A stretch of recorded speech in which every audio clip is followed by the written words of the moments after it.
Aprovechamos ya la carrera. Buenos días. En primer lugar, agradecer al Ayuntamiento de Candamo, en este caso a Natalia González, a la alcaldesa, que excusa asistencia en tu lugar, en el lugar de Santiago, la invitación a Belarmino, a la Red de Desarrollo Rural y en este caso a la gerencia también del Camín de Real de la Mesa. Gracias por invitarnos y por contar con nosotros. La ponencia de hoy tampoco puede que os sorprenda porque es una aproximación diferente a lo que estamos acostumbrados. Normalmente este problema, el de la vespa velutina, como cualquier especie exótica invasora, aquí en Asturias llevamos desde 2014, llevamos 9 años con ella. Yo llevo 9 semanas allí, es lo que tengo en la agenda todos los días a primera hora. Todos los días, entre este y 4 o 5 temas que tenemos por ahí, son los principales. El hecho de que las especies exóticas invasoras estén en la agenda y sean prioritarias para nosotros tiene mucho que ver con lo que antes comentaba, con lo que me comentaba Mino, ¿no? La desaparición del tejido rural, el despoblamiento, y que antes la gente, los que somos de un pueblo, la gente antes controlaba lo que tenía alrededor, haciendo una labor de control sobre cualquier tipo de especie, en este caso las especies invasoras. Seguramente si este problema lo hubiéramos tenido hace 50 años, lo hubiéramos atajado de otra manera, porque había gente en los pueblos, ¿no? Como os digo, estaba mirando los datos estos días de los avisos, de lo histórico desde el 2014. En el 2014 tengo los datos, se dieron positivo 3 nidos en Asturias, solamente 3 nidos. Eso es lo que tenemos ahora mismo aquí en 5 minutos, ¿no? En lo que va de año ya tenemos más de 2.000 avisos, 3.000 avisos, perdonad, de nidos para exterminar, y en estos 2 últimos meses del año contamos que nos entren otros 2.000 avisos más en la plataforma Avisap, con lo cual esto creció exponencialmente y tiene mucho que ver también con el tipo de especie que tenemos y con el tipo de medio en el que estamos. Y como os decía, yo creo que esa desaparición del tejido rural en favor de un tejido urbano y la desnaturalización también del medio rural tiene bastante que ver con el avance de la especie. Yo en la ponencia de hoy, yo no soy ningún experto en nada, pero sí que lo que vamos a intentar es gestionar esto adecuadamente. Como sabéis, el Principado de Asturias tiene una estrategia que cuelga de la estrategia regional. Os hago un primer enfoque y luego vamos con las transparencias. Nuestra estrategia regional cuelga de una estrategia nacional, como en todos los casos, para cualquier especie invasora o protegida. Es el Ministerio, el MITECO, el Ministerio de Transición Ecológica, el que marca las pautas en esto. Dice, esta especie se encuentra en esta situación, vamos a hacer una estrategia para, en este caso es control y posible erradicación, y las comunidades autónomas os encargáis de aplicar ese plan, la operativa del plan. Como os digo, todo en la vida no es como uno desea, sino como uno tiene, ¿no? En este caso, los ritmos de la Administración veis que van por un lado, antes lo decía Mino con el tema de la burocracia, estamos sujetos a un ritmo diferente que el que puede tener una urgencia. Por eso la urgencia y la normativa se llevan mal, como la innovación. Y en este caso, la innovación también puede tener que ver con el avance, con no haber sido capaces de frenar el avance de la especie. Pasando un poco a la presentación, yo quería empezar un poco, bueno, no sé cómo va esto. Aquí.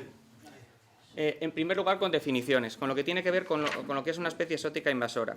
La UICN es la Organización Internacional de Conservación de la Naturaleza y ya nos hace una primera definición de especie invasora. Una especie exótica invasora se establece en un ecosistema o hábitat natural o seminatural y es un agente de cambio o amenaza para la diversidad nativa. Es decir, tenemos una especie que, como bien todos sabéis, viene de un ambiente que no tiene nada que ver con en el espacio, pero sí sus condiciones allí son similares. Lo que ocurre es que el desarrollo de esta especie en el hábitat donde se aloja ahora mismo, el comportamiento no tiene nada que ver con el que tenía en su lugar de origen. Por eso, muchas de las lecciones aprendidas que teníamos al principio, desde 2014, cuando se requirió incluso a expertos asiáticos, a expertos de China y de esas zonas donde la especie es nativa, el comportamiento que tiene la especie allí con el que tiene aquí no tiene nada que ver, porque aquí no encuentra ningún depredador natural, las condiciones son diferentes, incluso hasta los propios campos magnéticos. Cualquier cosa diferente altera el comportamiento de la especie, para esta y para todas. Con lo cual, las lecciones aprendidas o lo que podíamos pensar que conocemos de una especie, yo lo veo diariamente que pasan por el despacho expertos muy reputados y cada vez van aprendiendo un poco más de la especie, del comportamiento que tiene aquí. Cuando digo aquí es en el norte de la península ibérica. El MITECO, el Ministerio de Transición Ecológica, habla también de exótica o especies exóticas como especies o subespecies o taxones que están fuera de su área de distribución natural. Todos conocéis aquí el tojo, lo que tenemos aquí, el tojo que hay por el monte. El tojo que tenemos aquí es una especie invasora muy completa, o sea, muy compleja de eliminar en Chile, en toda la zona del cono sur de América. Como aquí tenemos la hierba de la pampa, allí tienen el tojo nuestro. Y es imposible de erradicar. Están igual que nosotros aquí con el plumero de la pampa. ¿Por qué? Porque tiene un régimen de floración diferente al que tiene aquí. Como sabéis, aquí el plumero de la pampa florece cuando no florece ninguna otra especie, con lo cual no tiene ninguna competencia, con lo cual si encuentra un suelo, lo que llamamos suelos ruderales, suelos alterados, enseguida implanta, además tiene una capacidad de germinación terrible y desplaza las especies de aquí. Esa diferencia en la alteración en la floración le hace ser más competitivo que las especies de aquí, que todas florecen, como sabéis, en primavera. Simplemente esa diferencia hace que sea diferente. Llevado esto a un himenóptero, a la avispa, probablemente no sepamos todavía, creo, aquí hay expertos que luego vais a comentar cuestiones, todos los parámetros y todos los patrones de comportamiento para que podamos luchar contra ella. En el miteco, además, sí, bueno, no sé si...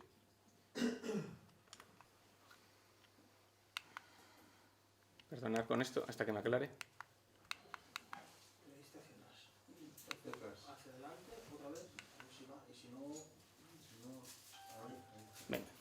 Las especies exóticas invasoras en España, bueno, aquí pues unos ejemplos, el mejillón cebra, el mapache, que también tenemos en Asturias, o el caracol manzana, bueno, como sabéis, constituyen una de las mayores pérdidas de biodiversidad. Nosotros en la Dirección General del Medio Natural tenemos las competencias sobre todas las especies, invasoras, protegidas o que tengan un plan de gestión. El lobo es una especie que tiene un plan de gestión, especies invasoras o especies protegidas como el urogallo o el oso.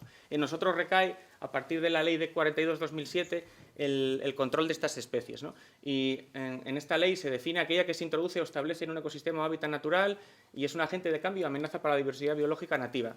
Lo de agente de cambio es muy importante, porque lo que estamos viendo también es que las especies exóticas invasoras generan un cambio en las especies que tenemos aquí. En las especies, vamos a decir, que son competidoras o que trabajan en el mismo nicho biológico y como depredan especies diferentes o se relacionan con otras especies, esas otras especies también cambian su comportamiento. O sea, el problema de una especie invasora no es lo que hace o lo que nos parece a nosotros que hace, sino lo que no vemos que hace. Cómo altera el comportamiento del resto de especies de donde está, ¿no? Os ponía aquí el picudo rojo, por ejemplo, que es un problema importante para las palmeras, por ejemplo, es un defoliador. ¿Veis este ejemplo, ¿no? Esto ahora mismo supone un problema terrible en zonas como Elche o en las zonas donde tienen palmeral y bueno, están luchando contra él, pero el picudo rojo le ocurre lo mismo que a la avispa. Como no sabemos exactamente cuál es la biología, el formato de relación con el medio, bueno, todos los métodos que se utilizan hasta ahora están incluso hasta haciendo auscultación de las propias palmeras con unos microvibradores. Es complicado. En el catálogo, os refería aquí al catálogo de especies invasoras, porque es una herramienta, os voy a poner ahora una transparencia del 2013, es una herramienta que debería de ser dinámica y vamos a decir actualizable, pero en realidad los datos que vienen de la avispa asiática, luego lo veréis en el catálogo, vienen del 2013, no se han actualizado todavía. Para referirnos un poco más arriba a cómo consideran en Europa las especies exóticas invasoras, bueno, las denominan IAS, el JRC, el Joint Research Center, el centro de investigación que tiene que ver con todos los estudios que se hacen en la Unión Europea, ya está sobre la avispa asiática, ya tiene estudios, está avanzando en la caracterización de la especie, pero como veréis a lo largo de la presentación dependen de datos, dependen de información que le mandamos desde vosotros, colaboradores de la plataforma, nosotros integradores de esos datos, pasamos al Ministerio y pasamos a la Comunidad Europea. Es decir, os pongo esto porque es muy importante pensar que todas las situaciones, antes decía Mino, el programa LEADER, que es muy importante aquí, depende de fondos FEADER, de fondos de la Unión Europea. Todo lo que nosotros hacemos, nuestro presupuesto depende de la posible financiación que tengamos de la Unión Europea. Si la Unión Europea esto no lo ve como una amenaza, no se le transmite que esto es una amenaza, que esto está poniendo en peligro cultivos, amenazando la producción apícola o incluso un problema de salud, no lo va a tener en cuenta porque no entran dentro de sus prioridades. Ayer tuvimos aquí una reunión de un secretariado específico para zonas de transición de carbón y, por supuesto, Asturias es una región minúscula en el conjunto de la Unión Europea y desconocen todo lo que nos pasa, a no ser que nosotros se lo digamos. Con esto os quiero decir que todo lo que hagamos aquí, cuando os veáis luego las transparencias que os ponga de la BISAP y todo eso, hoy lo que os quería poner es un poco el marco completo. Dice, nosotros cuando os pedimos que hagáis cosas o cuando veáis que hacemos cosas en lo inmediato, en lo operativo, en lo urgente, estamos pensando siempre en algo superior. de un tendal del que tenemos que colgar y va desde abajo hasta arriba. Por eso es importante que, bueno, simplemente quería poneros en conciencia este tipo de datos, porque fijaros, en la Unión Europea el JRC tiene una red de información sobre especies exóticas. Y si os fijáis, se ve muy mal la transparencia, pero la apreciación que tiene de datos sobre el impacto de lo que hace la avispa asiática sobre la polinización, perdón. Moderno. Veis que la mayoría de los impactos sobre la polinización están concentrados en esta zona de aquí de Francia. No sé si lo veis aquí, en Asturias no hay ningún dato. Me parece que hay algún dato aquí en País Vasco, aquí en el norte de Galicia y otro aquí en Galicia, ¿no? ¿Lo veis, no? O sea, para la Unión Europea, ¿no lo veis? Este es el mapa de España aproximadamente. Y la zona de Asturias está vacía en cuanto a daños que tiene en cuenta la Unión Europea. Solamente hay una parte aquí, un piquín en Coruña y otro en Vigo. Y está la parte entre Navarra y País Vasco.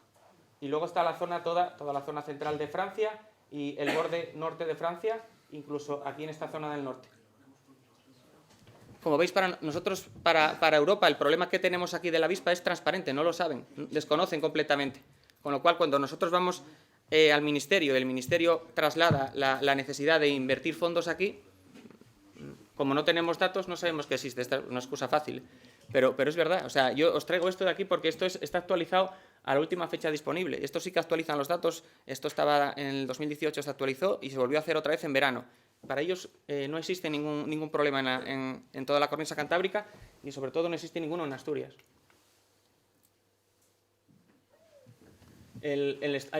Hicieron un estudio sobre impactos al ecosistema, al CATIS, ellos los llaman Invasive Alien, las especies invasoras los llaman alien. Lo que concluye es que las rentas de estos sectores, el agrícola, el doméstico y el minorista, de 21 zonas de la Unión Europea, de lo que llaman los NUTS, o sea, las regiones a nivel de provincia, son las más afectadas por el efecto negativo del avispón asiático sobre la polinización. Aquí está España, pero como veis aquí no está Asturias. En Galicia, España, el coste anual de la pérdida, Galicia ya valoró esto en su momento.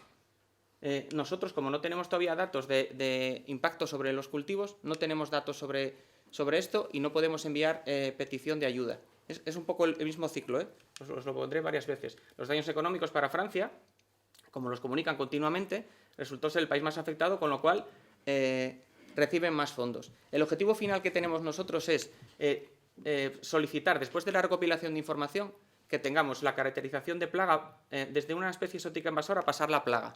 Si nosotros somos capaces de acumular datos, como veréis luego, los que están en la plataforma BISAP, datos que están georreferenciados, que están validados, verificados, y somos capaces de poner encima de la mesa la evidencia de un daño sobre un cultivo o sobre, como ya lo sabéis vosotros perfectamente los apicultores, sobre las colmenas, sobre la producción apícola, podemos pedir la declaración de plaga. La declaración de plaga la da el Ministerio y la eleva la Unión Europea, con lo cual vendrían fondos inmediatos. Si recordáis la polilla guatemalteca, la polilla de la patata, como era una especie que era exótica invasora y pasó a plaga, la movilización de los fondos fue inmediata. Y hoy en día, bueno, yo creo que a día de hoy está casi erradicada aquí. También tiene otro comportamiento diferente, por supuesto, que la avispa, pero esto me parece importante que lo conozcamos. O sea, nosotros tenemos un margen de actuación muy concreto porque estamos aquí en esta caracterización de la especie, pero para pasar aquí necesitamos información y necesitamos ponerlo de manifiesto a la Unión Europea. Este es el catálogo que tiene el Ministerio sobre especies exóticas invasoras. Os saqué la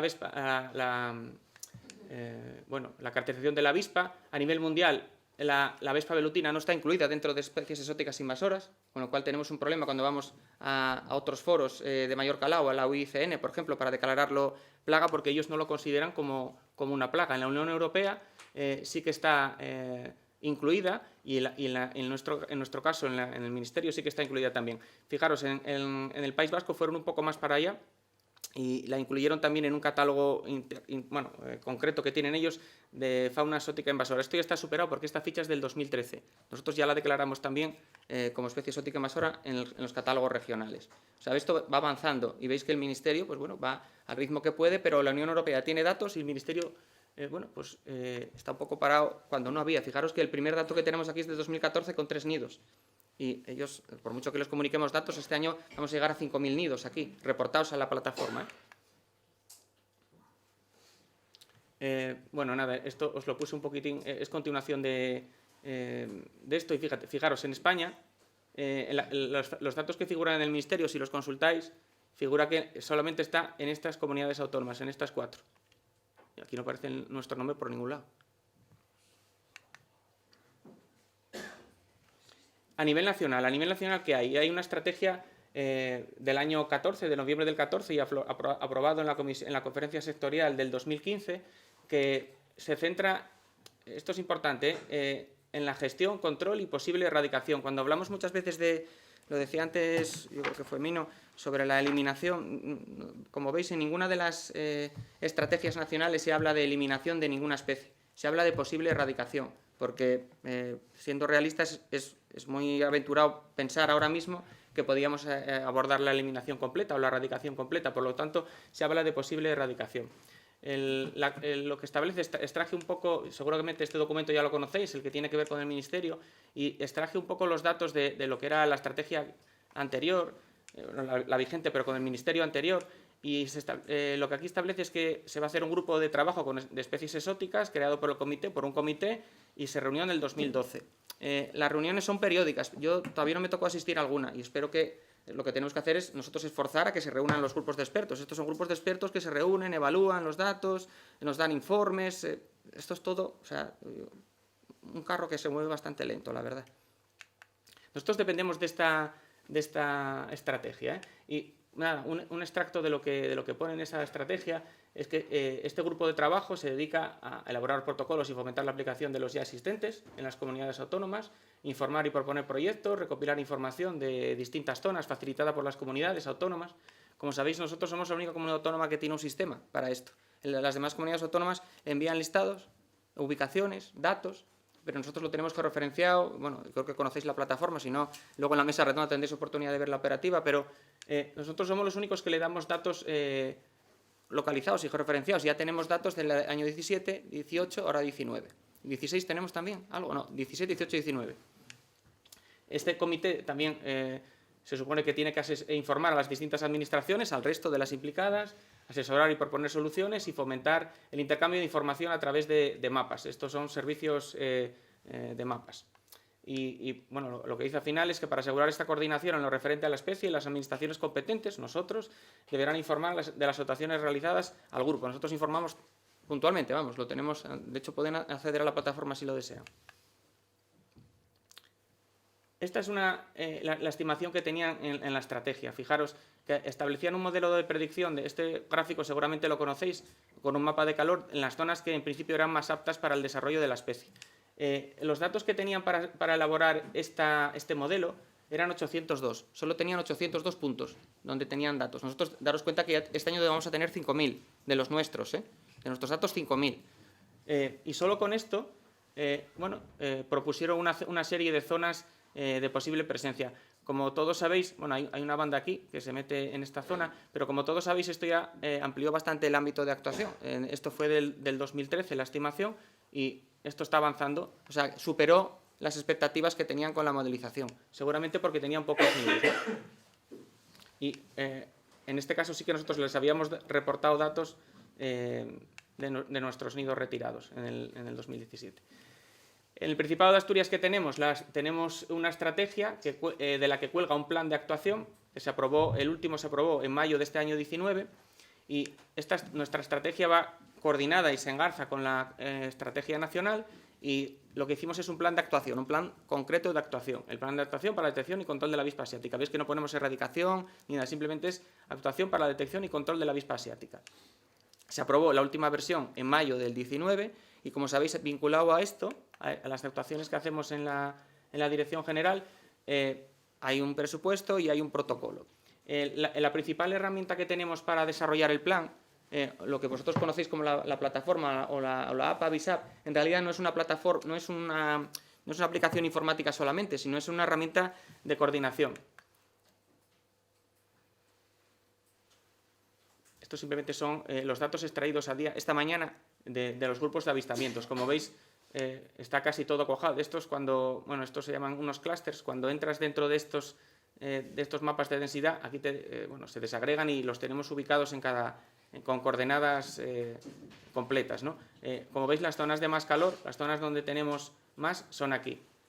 Este mapa ya es significativo porque, como veis, hay muchas zonas donde no tenemos datos, aquí, y esto no significa que no haya nidos ahí o que no haya avistamientos. Esto es lo que a mí me preocupa, porque según tenemos estos datos, imaginaros que simplemente con la información que tenemos hacemos una propuesta para zonificar las actuaciones, como hicimos con la cortadelia. La cortadelia es mucho más sencillo. La hierba de la pampa, como está en un sitio y no se mueve, lo que hicimos fue con una imagen de satélite ver dónde estaba y troceamos Asturias en una serie de sectores y estamos abordando un plan como una batalla napoleónica. Estamos yendo desde los extremos a concentrarlo en el centro. Aquí, como no tenemos datos de muchos sitios, yo aquí no sé si hay en estas zonas, pero seguro que hay. Pero como no tengo datos, no puedo actuar. Toda esta zona, bueno, esto es el Cuera, pero todas estas zonas aquí que veis blancas, yo no tengo ni idea si hay nidos. Pero esto va más allá del que yo lo sepa. Que yo no lo sepa significa que no lo sabe el Ministerio, que no lo sabe la Unión Europea. Si no, intervenimos luego, si te parece. Estas son la ubicación del trampeo de nidos. Como veis, es mucho más denso que el reporte de los nidos. Esta es la zona de trampeo. Estas son zonas de trampeo y ya se densifica mucho más la ubicación de las trampas. Como os digo, la herramienta VISAP es bastante más que una herramienta vamos a decir, de geolocalización, porque nos establece un marco de actuación y nos establece un protocolo también de trabajo para nuestro trabajo de aplicación del plan. Perdonad, voy por aquí. Lo que nos está ratificando la herramienta es que ahora mismo estamos todavía en la curva de subida de la invasión teórica. Es decir, este tipo de gráficas de población en función del tiempo se establecen para todas las especies exóticas invasoras, y con lo que tenemos ahora mismo de información se supone que estamos todavía por aquí. No hemos llegado al cambio de tendencia de la curva. Nosotros, si veis un poco, esto está desactualizado porque estos son los datos que tenemos todavía hasta junio de este año, pero si veis los datos de los nidos retirados el año pasado, en el 18, aproximadamente con un pico de casi 400 en octubre, fijaros cómo estábamos aquí ya, en abril. O sea, la tendencia es exponencial. Sabemos que todavía tenemos muchísimo que trabajar porque estamos en esta parte. En base a los datos recogidos, lo que os decía, se puede adelantar esto, que la especie exótica invasora continúa en esta clara fase expansiva y tal como cabe esperar de un organismo que ocupa un nicho ecológico que dispone de un clima propicio, alimento, abundancia y ausencia de depredadores y competidores. Y aún no más, lo que os decía al principio, no sabemos cómo se va a comportar aquí, porque viene de otro espacio, de otra latitud, no tenemos ni idea de cómo se va a comportar aquí, al menos nosotros, con los datos que tenemos. Con lo cual puede que estemos pensando cosas o proponiendo cosas que no son completamente acertadas. Se supone que va a llegar a una fase de estabilización poblacional, se supone, pero lo que tenemos es que actuar antes de que lleguemos al máximo de aquí, ¿no? Fijaros, dentro de la plataforma, los datos que estamos sacando muchos datos, no solamente datos de ubicación o de retirada. Nosotros estamos haciendo un estudio científico vinculado a todo el comportamiento de la especie, y de cada uno con los datos que tenemos de retirada y de caracterización, podemos saber, en este caso simplemente os puse una de las gráficas, ¿no? Influencias de los grupos de plantas sobre las capturas de Vespa velutina. En este caso son los cítricos, veis que superan frutales, frutos rojos, plantas, cítricos, laurel, sauce, hiedra. Estos son los datos que tenemos. Me consta que hay muchos nidos retirados en eucalipto, por ejemplo. Y estos son datos que tenemos de la campaña anterior, y se van a agregar. La idea es llegar a un conocimiento lo máximo posible del comportamiento de la especie. Pero sin estos datos, como os digo, no tenemos nada. Hay otra gráfica que os quería también, de los datos que vamos recopilando, las capturas en función del tipo de trampa, con distintos sistemas de trampa, y capturas en función también de la sustancia atrayente, ¿no? Aquí había más dispersión, en el otro claramente había una de las sustancias que funcionaba mejor. Estos son los datos también, distribución de insectos capturados. Fijaros, en los nuevos objetivos que vamos a tener ahora para el periodo 21-27 de la PAC, pone el foco en el mantenimiento de los polinizadores. Hay un debate en la Unión Europea ahora mismo sobre si los polinizadores que vosotros conocéis, los apicultores, o sea, las avispas, la Melis mellifera, si supone un impacto contra el resto de polinizadores. Se están planteando ahora mismo en la Unión Europea que la competencia de las avispas domésticas supone un deterioro de los polinizadores naturales. Estamos llegando a debates ya un poco complicados, ¿no? Si se van a plantear que las abejas domésticas suponen una competencia, puede que nos retiren las ayudas para el sector apícola. Si nosotros no ponemos de manifiesto otras cosas a través de estudios y de informes, esto es una carrera continua. Nosotros estamos en Madrid cada semana peleando por cosas y se oyen cosas peregrinas de este estilo, o cosas que a veces grupos de presión establecen como dogmas y que luego afectan a la vida de las personas. El hecho de que nosotros tengamos una línea ahora abierta, mala o buena, regular o mejorable, sobre el sector apícola, vinculada a fondos europeos, si se decide en el próximo periodo que los polinizadores suponen una competencia, mal vamos. Si suponen que esta especie no supone ninguna amenaza, mal vamos también. Por lo cual, todos los estudios que estamos haciendo, toda la información que estamos recopilando nos va a servir para fundamentar las peticiones que tenemos que hacer durante este final de año, antes de diciembre, para los objetivos estratégicos de la nueva PAC. La nueva PAC va a centrarse en la biodiversidad y va a centrarse en el mantenimiento de la biodiversidad. Por tanto, nosotros, en los trampeos que estamos haciendo, por ejemplo, en los datos que tenemos de distribución de insectos capturados, os ponía aquí en marino las reinas, estas son las reinas de la vespa, en rojo las obreras, verde el crabro, en violeta las abejas y en azul otros. Fijaros, es importante, lo importante que es disponer de unas trampas selectivas. Cómo minimizamos el efecto sobre los otros polinizadores disponiendo de unas trampas adecuadas. Yo no digo que sean las mejores, esto irá avanzando, pero el hecho de poner trampas que sean selectivas y que podamos certificar que no afectamos al resto de biodiversidad también nos va a dar argumentos para seguir manteniendo las ayudas en este sentido. Estos son los datos de los nidos, para que veáis un poco cómo avanza la cosa, porque a veces perdemos un poco la perspectiva. Estos son los nidos en el 2017 y 2018. Todavía no tenemos los datos del 19 consolidados, porque hay algunos que tenemos que verificar.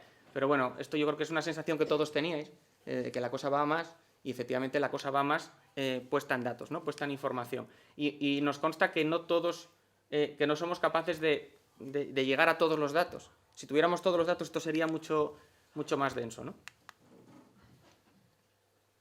El procedimiento que hacemos a través de la plataforma, por eso, oye, cuando a veces yo sé que cuando estáis en la operativa y luego tendremos una mesa redonda sobre el tema, cuando estáis en la operativa, la urgencia, porque es urgencia realmente, en la retirada de los nidos, el tiempo de retorno, o sea, el tiempo de atención o el tiempo de retirada, fijaros, nosotros cuando tenemos que hacer cualquier procedimiento de retirada, tenemos que hacer un proceso de verificación, tenemos que hacer una duplicación, conocer si está duplicado o significa que está erróneo, si se trata de un nido inactivo o que no tiene velutina o no lo podemos localizar.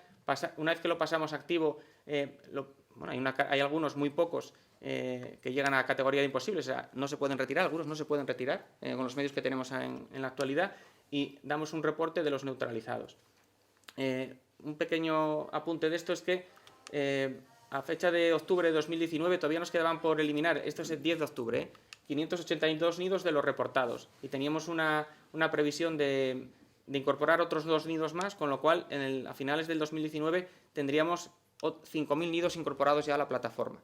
Este trayecto es importante porque esto lleva tiempo, implica personas, y esto luego tenemos un informe de cada uno de los nidos retirados con tiempos de llamada, de intervención, de verificación, de coordinación, de retirada, y tenemos una ficha por cada nido. Eso no lo tienen, diréis, oye, todo es mejorable y es meter más gente, ¿no? Pero esto vuelve a las primeras diapositivas. Podemos meter medios en función de la gravedad de las afecciones y somos capaces de demostrarlas. Próximos pasos, lo que estamos haciendo ahora, lo que decía Mino, lo que vamos a abordar, estamos abordando ya y se va a abordar de manera inmediata. Lo que vamos a hacer es, con el consenso del grupo de trabajo que está en el plan, ir a actualizar los protocolos de trabajo, una actualización continua y consensuada del protocolo de actuación. El protocolo de actuación tiene que estar en continua revisión. Salen métodos continuamente, estáis probando cosas diferentes, tanto para la eliminación, para el trampeo, incluso para la propia localización de los nidos. Estáis probando cosas continuamente. Toda esa información que estáis sacando ahora mismo tenemos que incorporarla al protocolo y tenemos que ser ágiles. Si alguien detecta un método nuevo de exterminación, por balines o por lo que tenga que ser, si se verifica, se pasa el protocolo y se establece como autorizado y os da un margen de actuación a los que lo trabajáis. Es importante que tengáis también las personas que trabajáis en esto, como profesionales o como colaboradores o como particulares, que tengáis un marco de actuación, que tengáis una autorización para el trampeo, que vamos a sacar ahora mismo para final de año, una autorización extraordinaria para el trampeo de vamos a decir, otoño-invierno, porque ahora mismo no está contemplada en el plan y sin embargo queremos sacarla.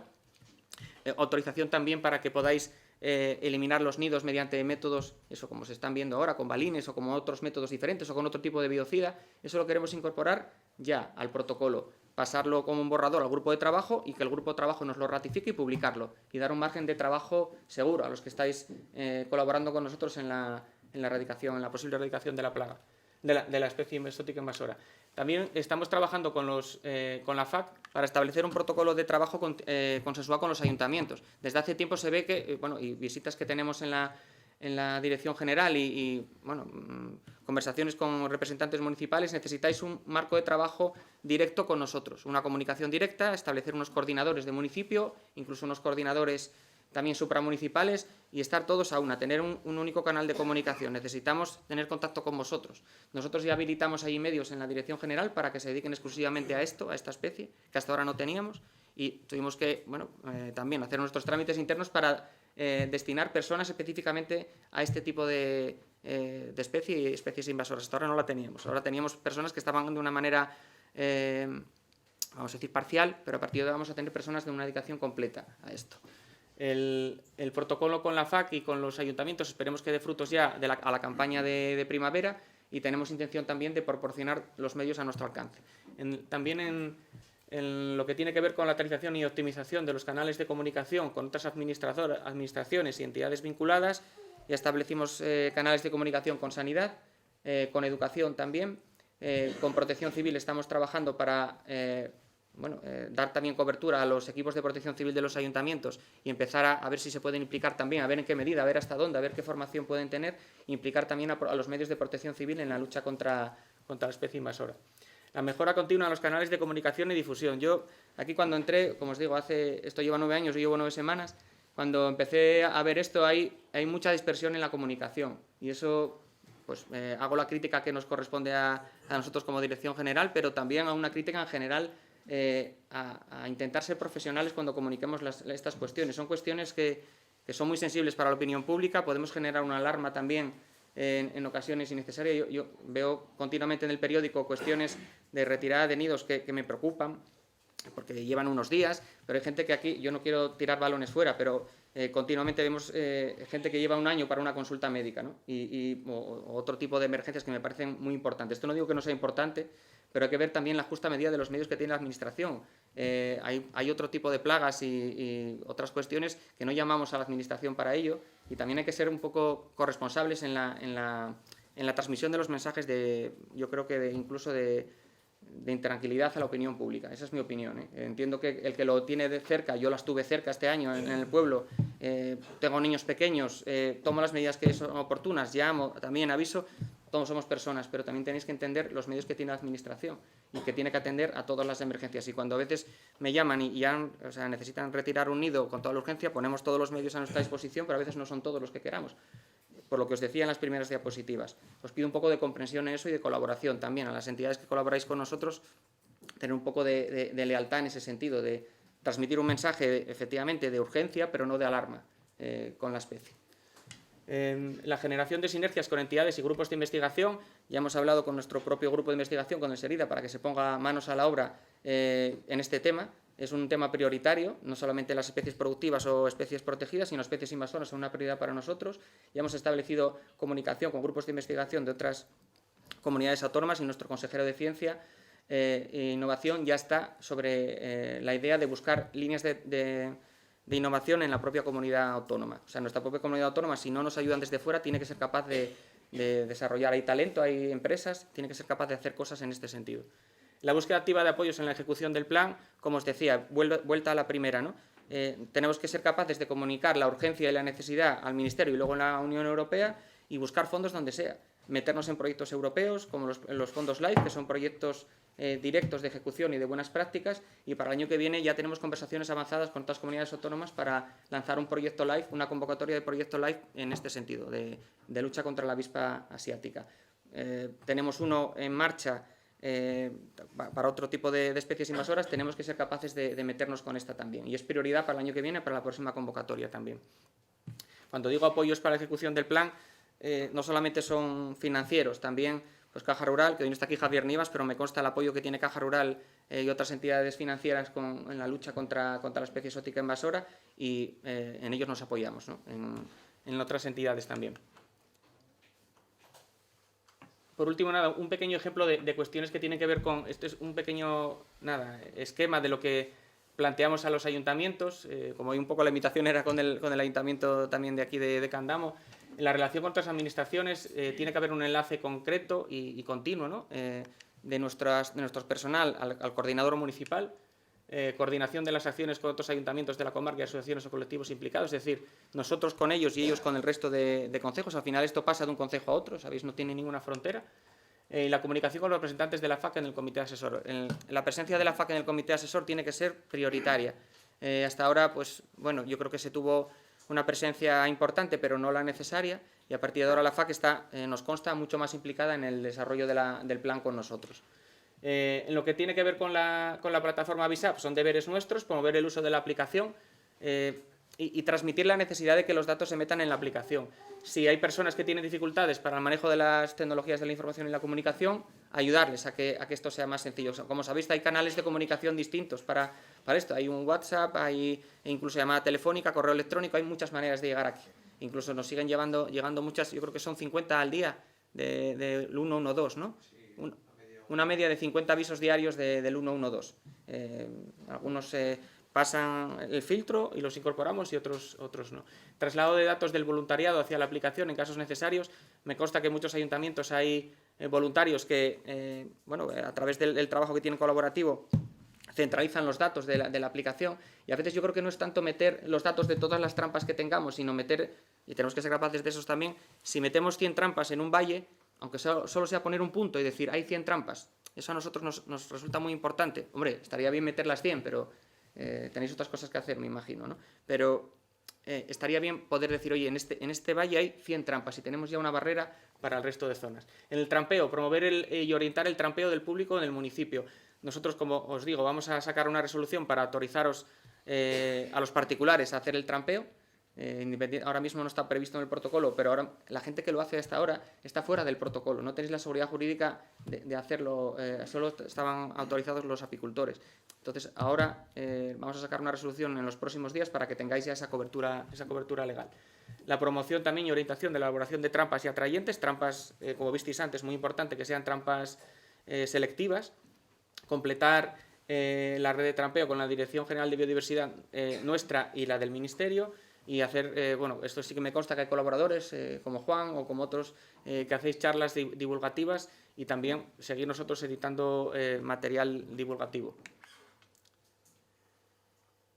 No es mucho más que esto. Hoy los anuncios tampoco son rimbombantes, pero sí que quería que supieseis lo que estamos haciendo y dónde se marca esto, porque muchas veces cuando veis la urgencia no veis el trabajo que tenemos por detrás, y sí que me parecía importante que veis que estamos preocupados por el tema, que es para nosotros una prioridad.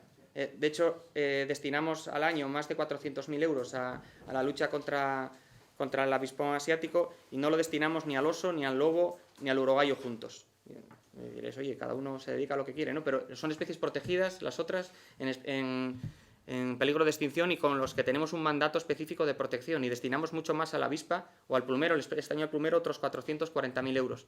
Y destinamos más ahora mismo en conjunto a las especies exóticas invasoras, siendo esto un paraíso natural y teniendo reservas de la biosfera, que a las especies protegidas. Dice un poco de la implicación que tenemos. Nuestra guardería, los medios que tenemos técnicos están implicados, pero como os digo, llegamos hasta donde podemos. Por eso, hoy un poco la cuestión era también daros las gracias a los que lleváis colaborando con vosotros, animaros a que sigáis colaborando, y abriros la puerta en lo que necesitéis también en la Dirección General para colaborar con vosotros en lo que necesitéis. Muchas gracias.